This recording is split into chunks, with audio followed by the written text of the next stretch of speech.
Einstein ने relation दिया कि अगर कोई भी न्यूक्लियर रिएक्शन या किसी भी अदर वे से मास का डिके हो रहा है, मास डिके का मतलब मास एनर्जी में कन्वर्ट हो रहा है, तो वो एनर्जी जो होगी वो होगी del M into C square. Del M क्या होता है? मास डिके, और सी क्या है? Speed of light. ठीक है, और इस एनर्जी को ही बोलते हैं डिसइंटीग्रेशन एनर्जी। अल्फा डिके में इसी एनर्जी को लिखते हैं डिसइंटीग्रेशन एनर्जी, और उसको Q से डिनोट करते हैं। Q is equal to del M into C square. Q is equal to disintegration energy.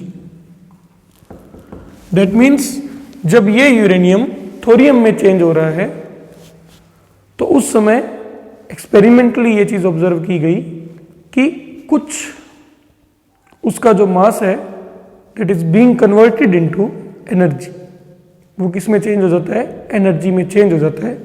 और वो एनर्जी किस फॉर्म में अपने को मिलती है? वो अपने को मिलती है काइनेटिक एनर्जी की फॉर्म में। जो हीलियम न्यूक्लियस है और जो थोरियम है इसकी काइनेटिक एनर्जी की फॉर्म में। यानी अपने को ऐसा लगेगा कि मान लीजिए ये अपना सैंपल है यूरेनियम का, तो इसमें से अल्फा पार्टिकल ऐसे मूविंग दिखाई देंगे, अपने को सैंपल में से बाहर निकलते हुए दिखाई देंगे।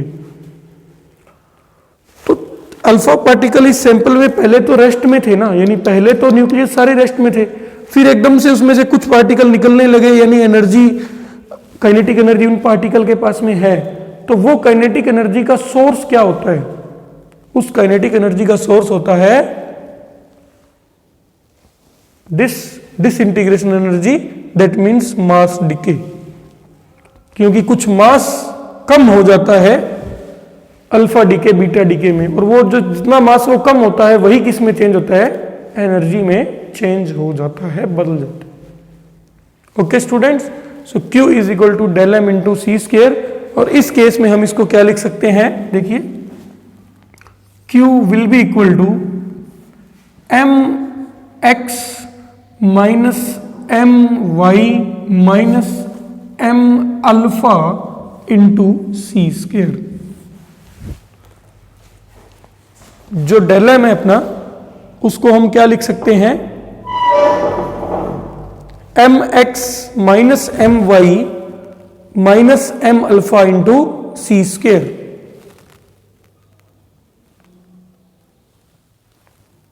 ठीक है, ये कैसे लिख सकते हैं अपने? क्योंकि जो अपनी रिएक्शन है वो क्या है? अपनी जो रिएक्शन है वो कैसी रिएक्शन है? देखिए,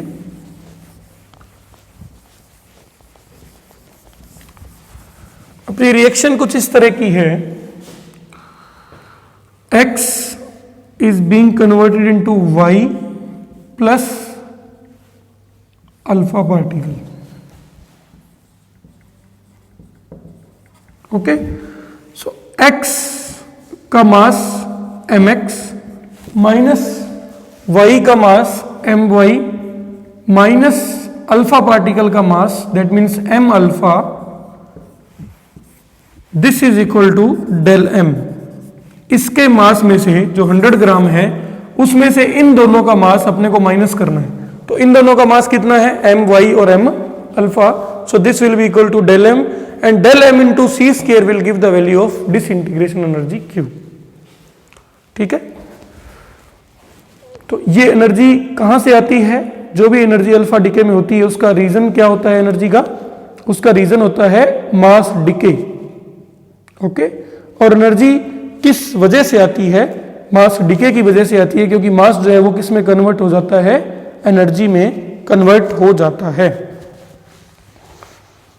ओके, और ये जो एनर्जी होती है हमारी, ये एनर्जी किस फॉर्म में निकलती है? ये निकलती है काइनेटिक एनर्जी की फॉर्म में।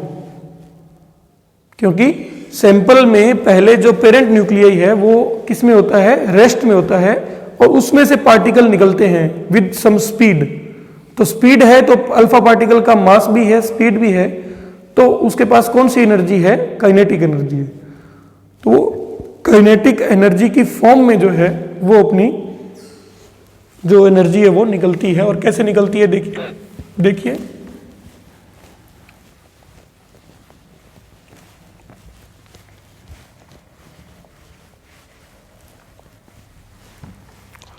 उसके स्पेक्ट्रम को देखा गया, the energy spectrum in alpha decay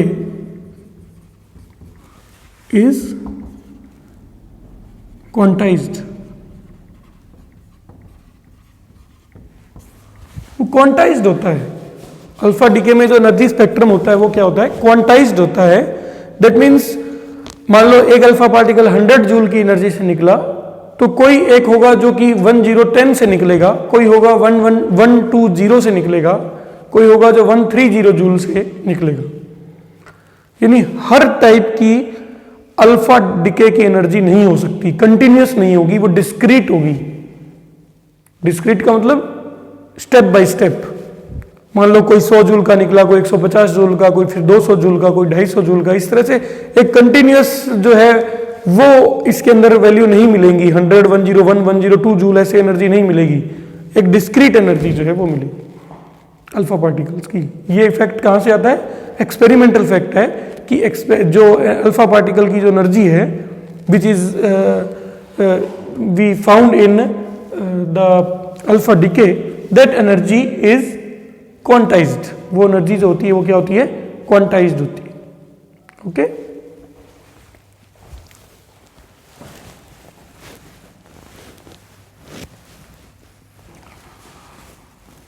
तो ये मेन जो पॉइंट है अल्फा डिके के ये हैं कि अल्फा डिके होता क्या है। Alpha decay, number 1, what is alpha decay? Alpha decay होता क्या है? दैट मीन्स एक नेचर में रेडियो एक्टिव एलिमेंट्स हैं जिनके लिए मास A ग्रेटर देन 210 होता है, उनके अंदर स्टेबिलिटी को बढ़ाने के लिए वो अपने आप ही एक अल्फा पार्टिकल को अपने में से एमिट कर देते हैं और इसको हम बोलते हैं अल्फा डिके। होता क्यों है? स्टेबिलिटी को बढ़ाने के लिए होता है। ठीक है। नंबर 2, वाई होता क्यों है? तो स्टेबिलिटी को बढ़ाने के लिए होता है। नंबर 3, इसके अंदर रिएक्शन किस टाइप की होती है? रिएक्शन के अंदर मास नंबर जो है वो 4 से कम हो जाता है, एटॉमिक नंबर जो है डॉटर न्यूक्लियस का वो 2 से कम हो जाता है। ठीक है। उसके बाद जो एनर्जी है स्पेक्ट्रम वो कैसा होता है? इसका डिस्क्रीट होता है। और एनर्जी आती किस वजह से है? मास डिके की वजह से एनर्जी आती है। तो ये सारी चीजें हम लोगों ने इसमें स्टडी की। अब अपने नेक्स्ट देखते हैं।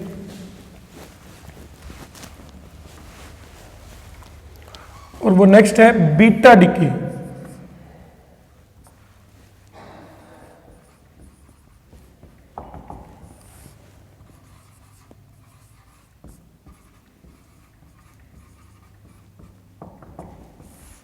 Beta decay. तो बीटा डिके से पहले आपको बीटा पार्टिकल बता दूं। बीटा पार्टिकल किसको बोलते हैं? इलेक्ट्रॉन्स को एंड पॉजिट्रॉन को बोलते हैं बीटा पार्टिकल। बोलते हैं बीटा पार्टिकल। बीटा पार्टिकल क्या होता है? इलेक्ट्रॉन या पॉजिट्रॉन। पॉजिट्रॉन। ठीक है। पॉजिट्रॉन क्या होता है? देखिए, इलेक्ट्रॉन तो आप सभी जानते ही हो। इलेक्ट्रॉन जो है उसका मास 9 पॉइंट समथिंग इंटू 10⁻³ किलोग्राम होता है, 9.27। और जो अपना उसका चार्ज है वो 1.6 इंटू 10⁻19 कूलम होता है। नेगेटिव चार्ज होता है इलेक्ट्रॉन पे। पॉजिट्रॉन जो है वो ठीक इलेक्ट्रॉन के जैसे ही है, बस उसके ऊपर जो चार्ज है वो होता है, पॉजिट्रॉन के ऊपर जो चार्ज होता है 1.6 इंटू 10⁻⁻19 कूलम। इसका मास इलेक्ट्रॉन के जितना ही होता है। जितना मास इलेक्ट्रॉन का होता है उतना ही मास पॉजिट्रॉन का होता है।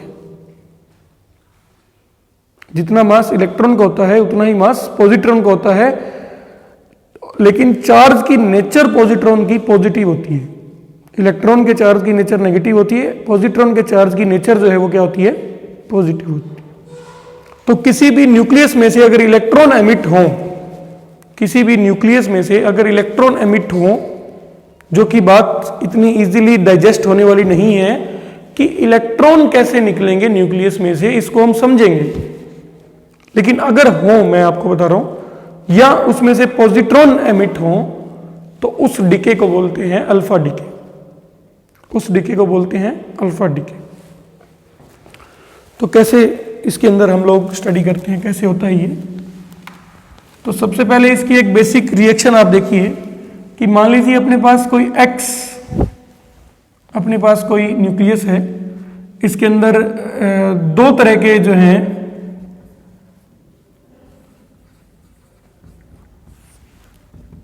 बीटा डीके पॉसिबल होते हैं। एक होता है बीटा प्लस डीके और एक होता है बीटा माइनस डीके। दो तरह के पॉसिबल होते हैं, एक होता है बीटा प्लस डीके और एक होता है बीटा माइनस डीके। ठीक है, बीटा प्लस डीके में पॉजिट्रॉन निकलता है और बीटा माइनस डीके में इलेक्ट्रॉन जो है वो न्यूक्लियस में से निकलता है। तो पहले हम देखते हैं बीटा प्लस डीके में क्या होगा। मान लीजिए ये अपना पेरेंट न्यूक्लियस है, इसका एटॉमिक नंबर है Z, मास नंबर है A। ये जो है कन्वर्ट हो जाता है एक दूसरे वाले में जिसका एटॉमिक नंबर होता है Z-1 और मास नंबर होता है A। यानी इसके अंदर नंबर ऑफ न्यूक्लियॉन्स चेंज नहीं होते, प्रोटॉन और न्यूट्रॉन का सम सेम रहता है, लेकिन चार्ज थोड़ा बदल जाता है। कैसे बदलता है आपको बताता हूं। Z जो है वो किस में चेंज होता है? Z-1 में। यानी एक प्रोटॉन का चार्ज कम हो गया, एक प्रोटॉन का चार्ज कम हो गया और वो चार्ज किस फॉर्म में निकल गया? पॉजिट्रॉन की फॉर्म में वो निकल गया, जिसको हम बोलते हैं बीटा प्लस। वो किस फॉर्म में निकल गया? पॉजिट्रॉन की फॉर्म में निकल गया, जिसको हम क्या बोलते हैं? Beta plus. ठीक है, Z-1 हो गया ना, और वो किस फॉर्म में निकल गया? और वो किस फॉर्म में निकल गया? पॉजिट्रॉन की फॉर्म में निकल गया। इस तरह से लिखेंगे इसको E+10। ठीक है, क्योंकि इसका एक एटॉमिक नंबर इसको मिल गया इसलिए 1 लिखेंगे, इसका मास नंबर इलेक्ट्रॉन का 0 लिखेंगे, क्योंकि इलेक्ट्रॉन जो पॉजिट्रॉन जो है वो अपना न्यूट्रॉन या प्रोटॉन की तरह न्यूक्लियॉन नहीं। तो इसमें एक्चुअल में इंटरनली क्या होता है न्यूक्लियस में? इसके अंदर जो है प्रोटॉन कन्वर्ट हो जाता है किसमें? न्यूट्रॉन।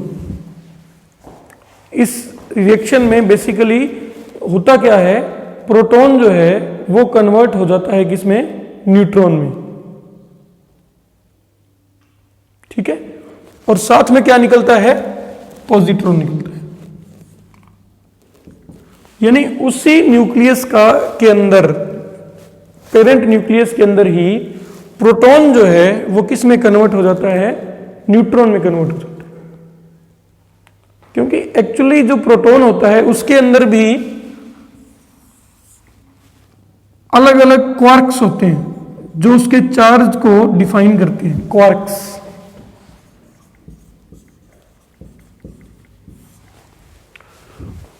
उन क्वार्क्स का प्रोटॉन और न्यूट्रॉन में आपस में इंटरचेंज हो जाता है। ठीक है, न्यूट्रॉन वैसे तो न्यूट्रल होता है, लेकिन उसके अंदर भी चार्ज पार्टिकल्स होते हैं और उनको बोलते हैं क्वार्क्स। और प्रोटॉन में भी चार्ज पार्टिकल होते हैं, वो भी क्या होते हैं? क्वार्क्स। तो इनमें कुछ क्वार्क्स का इंटरचेंज होता है और एक प्रोटॉन न्यूट्रॉन और पॉजिट्रॉन में क्या हो जाता है? चेंज हो जाता है। ये कौन सा डीके है? अल्फा प्लस डीके है, सॉरी बीटा प्लस डीके है, अल्फा प्लस नहीं, बीटा प्लस डीके है। और इसमें साथ साथ एक और चीज निकलती है, एक और छोटा पार्टिकल निकलता है, which is known as neutrino, जिसको बोलते हैं न्यूट्रिनो। इसको बोलते हैं न्यूट्रिनो। ये हाइपोथेसिस पाउली ने दिया था, न्यूट्रिनो का हाइपोथेसिस। ये क्यों दिया गया हम अलग से टॉपिक में पढ़ेंगे। अभी सिर्फ आप ये ध्यान रखना है आपको कि पेरेंट न्यूक्लियाई डॉटर में चेंज होता है, साथ में पॉजिट्रॉन निकलता है और साथ में न्यूट्रिनो निकलता है। इतना ध्यान रखना है एक बार, ठीक है। और ये जो न्यूट्रिनो निकलता है ये क्यों निकलता है ये आपको आगे समझाएंगे न्यूट्रिनो हाइपोथेसिस में। और इंटरनल रिएक्शन कैसे होती है, उसके अंदर proton is being converted into neutron inside the nucleus, इसीलिए मास नंबर सेम रहता है। क्योंकि सिर्फ प्रोटॉन ही अपनी जो है नेचर को चेंज करके न्यूट्रॉन बन गया। ओके, इसके अंदर एक और खास बात यह है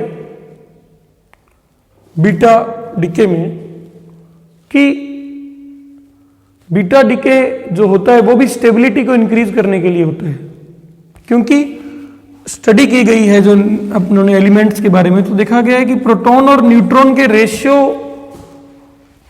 जो है वो स्पेसिफिक रेशियो में, जहां पे प्रोटॉन न्यूट्रॉन की संख्या लगभग बराबर है, जहां पे प्रोटॉन और न्यूट्रॉन दोनों आपस में लगभग बराबर है, वो ज्यादा स्टेबल न्यूक्लियाई है। तो इसीलिए स्टेबिलिटी को बढ़ाने के लिए प्रोटॉन ही किस में कन्वर्ट हो गया, न्यूट्रॉन में कन्वर्ट हो गया। और इसमें यह कोई जरूरी नहीं है कि a ग्रेटर देन 210 वालों में ही हो, मास नंबर कितना भी हो सकता है, सब में बीटा डीके पॉसिबल होता है। जैसे कि बीटा डीके किसी भी प्रकार के मास नंबर वाले एलिमेंट में हो सकता है, जैसे कि सोडियम जो है, एग्जाम्पल अपने को गिवन है, sodium 1122 is being converted into neon 1022 plus positron plus neutrino। ये एग्जांपल अपने को गिवन है कि सोडियम जो है वो किस में कन्वर्ट हो गया, नियॉन 1022 में, साथ में पॉजिट्रॉन निकला और साथ में न्यूट्रिनो निकला।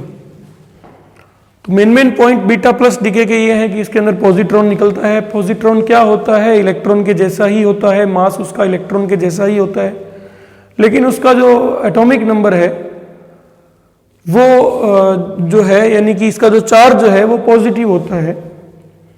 और बीटा प्लस डीके होता क्यों है, प्रोटॉन और न्यूट्रॉन के रेशियो को स्टेबिलिटी के अकॉर्डिंग करने के लिए होता है, ताकि वो प्रोटॉन न्यूट्रॉन का रेशियो थोड़ा रिड्यूस हो सके और स्टेबिलिटी वहां पे आ सके। ठीक है, और इसके अंदर इंटरनली क्या होता है, प्रोटॉन जो है वो खुद किस में कन्वर्ट होता है, न्यूट्रॉन में कन्वर्ट हो जाता है, और मास नंबर सेम बना रहता है, मास नंबर चेंज नहीं होता, एटॉमिक नंबर चेंज होता है। ठीक है, ये कौन सा डीके है, बीटा प्लस डीके है। उसके बाद एक और आता है, वो है beta minus decay.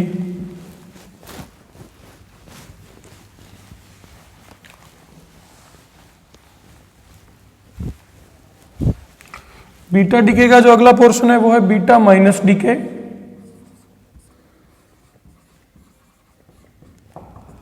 Beta minus decay में क्या होता है बच्चों, जैसे अपने पास कोई भी एक्स पेरेंट न्यूक्लियाई है, इसका जेड और ए एटॉमिक नंबर और मास नंबर है, ये कन्वर्ट हो जाता है वाई जेड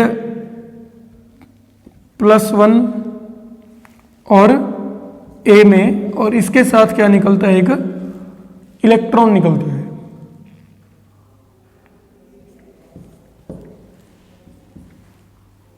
और इसमें निकलता है एंटी न्यूट्रिनो।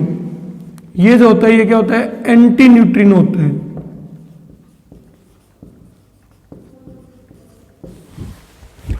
एक्स जो है वो किस में कन्वर्ट हो जाता है, वाई में। एक्स क्या है, parent nuclei, it is being converted into Y daughter nuclei, plus electron निकलता है। यहां पे यही चौंकाने वाली जो बात है वो ये है कि भी न्यूक्लियस में से इलेक्ट्रॉन कैसे निकल जाएगा। तो न्यूक्लियस में इलेक्ट्रॉन एग्जिस्ट नहीं करता, लेकिन जब हमारा न्यूट्रॉन कन्वर्ट हो जाता है प्रोटॉन में, तो जो न्यूट्रॉन के क्वार्क हैं वो इकट्ठे होके इलेक्ट्रॉन बन के बाहर निकल जाते हैं। और इसमें निकलता है एंटी न्यूट्रिनो। जैसे न्यूट्रिनो है उसी का ही ब्रदर जो है वो है एंटी न्यूट्रिनो, उसी के जैसा ही है।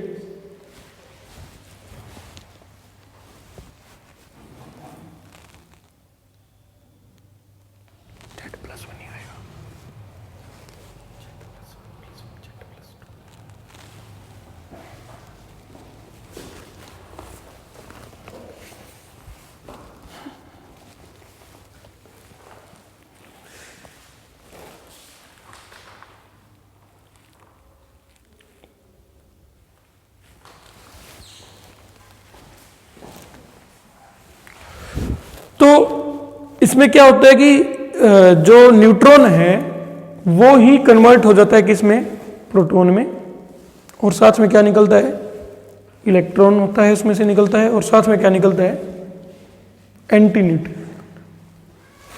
न्यूट्रॉन ही प्रोटॉन में कन्वर्ट होता है, साथ में क्या निकलता है, इलेक्ट्रॉन और एंटी न्यूट्रॉन।